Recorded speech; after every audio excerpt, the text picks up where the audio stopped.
Ketahanan pangan memerlukan inovasi solutif agar dapat memenuhi kebutuhan konsumsi populasi penduduk Indonesia yang besar. Lalu sejauh mana upaya pemerintah mewujudkannya?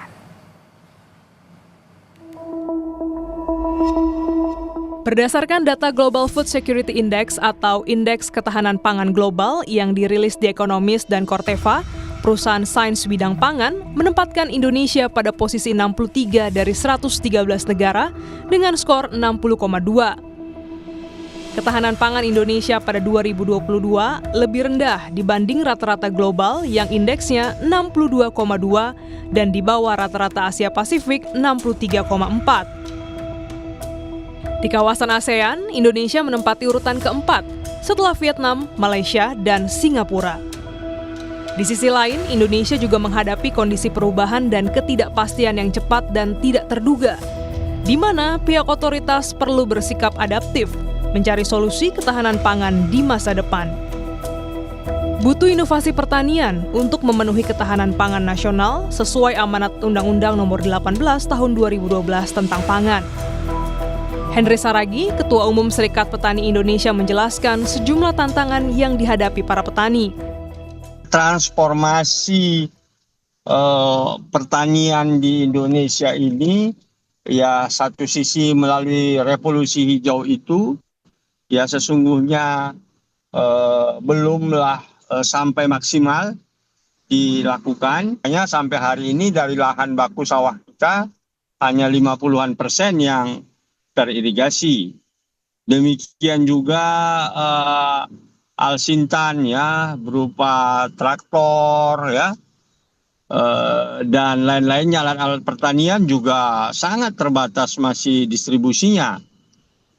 Demikian juga pupuk ya sampai. Dwinita Wikan Utami, Kepala Pusat Riset Hortikultura dan Perkebunan BRIN menilai Indonesia memiliki peluang dan potensi besar dalam mewujudkan ketahanan pangan melalui ketepatan dalam agrikultur. Sebenarnya bisa dianggap sebagai solusi inovatif untuk menghadapi tantangan ketahanan pangan secara global di tengah perubahan iklim yang cukup ekstrim sekarang ini ya. Bisa menggunakan atau melakukan pemantauan yang secara real time begitu tentang penggunaan air misalnya ya, dengan efisiensi penggunaan air dengan sistem sensor pintar, dengan sistem irigasi pintar begitu, mendasarkan pada sensor yang sekarang ini kita kenal juga terkait dengan precision ini. Dwinita menambahkan, pertanian presisi dimulai dengan mendeteksi status hara di tanah lahan garapan. Dari hasil uji, petani dapat menentukan jumlah penggunaan pupuk kimia agar tidak berlebihan dan berdampak pada kerusakan tanah. Wahono, pakar agroteknologi Universitas Muhammadiyah Malang, Jawa Timur, menjelaskan hambatan pertanian presisi bagi pertanian rakyat di Indonesia. Di balik potensinya yang besar ya, potensinya itu tadi sudah saya sebutkan secara umum bahwa ramah lingkungan, kemudian efisiensi ya. Tantangannya adalah bahwa untuk implementasi itu dalam banyak kasus itu perlu investasi yang cukup besar. Kita tahu bahwa banyak masyarakat kita, petani kita itu justru lahannya kecil-kecil. Nah, ketika lahannya itu kecil-kecil, maka investasi besar di awal itu akan menjadi beban usaha taninya. Pertanian presisi merupakan sistem pengelolaan lokasi tanam secara spesifik berbasis data yang akurat untuk lahan pertanian dengan tujuan meningkatkan hasil panen dan menjaga tanah dari dampak polusi yang ditimbulkan dari pemanfaatan agrikultur. Prosesnya diawali dengan melakukan uji tanah untuk mengetahui unsur hara agar mendapatkan data spesifik yang akan digunakan sebagai acuan penggunaan pupuk yang sesuai di lokasi penanaman. Selanjutnya, pemetaan lokasi tanam yang menggunakan kendaraan nirawak untuk mengetahui jumlah pupuk yang sesuai agar dapat terdistribusi secara optimal dan tidak merusak lahan pertanian sehingga para petani dapat meningkatkan hasil panen. Pemerintah melalui Badan Usaha Milik Negara PT Pupuk Indonesia berupaya mewujudkan solusi nyata dengan menghadirkan program makmur yang di dalamnya mengkampanyekan pertanian presisi atau Presi X yang telah dikembangkan sejak 2018.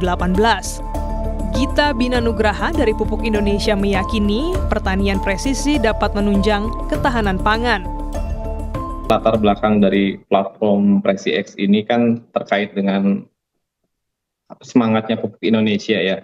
Jadi kami ini kan bergerak di bidang pertanian juga. Jadi untuk mendukung bagaimana caranya petani kita itu bisa lebih produktif, juga lebih dapat profit yang lebih baik dari usaha taninya, dan juga secara jangka panjang juga kami berharap pertanian itu kan tidak hanya untuk jangka pendek ya, tapi juga bisa untuk jangka panjang berkelanjutan. Maka Pesatnya teknologi di sektor pertanian menjadi tantangan tersendiri bagi para petani. Namun, Pupuk Indonesia terus berupaya menyempurnakannya melalui konsistensi dan akurasi di lapangan, serta berkolaborasi dengan lintas sektor maupun multisektoral. Indonesia negara agraris kaya alamnya, namun petani masih hadapi dilema. Jangan diam meratap, pasti ada jalannya. Jika bersatu, terwujudlah swasembada. Glenis Oktania, Kompas TV, Jakarta.